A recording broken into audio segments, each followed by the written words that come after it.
take examples for each law. So first law, that is a to the power of m into a to the power of n is equal to a to the power of m plus n. So 3 to the power of 3 into 3 to the power of 2 equals ಒಂದೇ 3 ಬರ್ಕೋಬೇಕು, ಈ ಪವರ್ಸ್ನ plus ಮಾಡಬೇಕು, 3 plus 2. So 3 to the power of 5, 3ನ 5 times multiply ಮಾಡಿದ್ರೆ it is 243.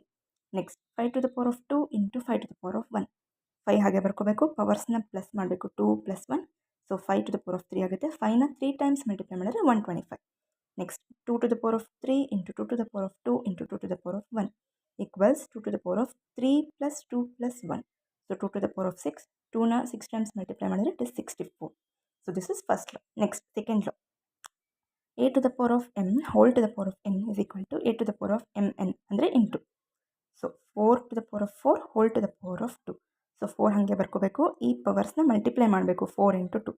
So 4 to the power of 8, 4ನ 8 times multiply ಮಾಡಿದ್ರೆ 65536. Next 2 to the power of 2 whole to the power of 3. 2ನ ಹಾಗೆ ಬರ್ಕೋಬೇಕು, ಈ ಪವರ್ಸ್ನ multiply ಮಾಡಬೇಕು, 2 into 3. So 2 to the power of 6, 2ನ 6 times multiply ಮಾಡಿದ್ರೆ 64. 5 to the power of 0 whole to the power of 2. So anything to the power of 0 is 1 and 1 to the power of 2. 1 into 1 is equal to 1.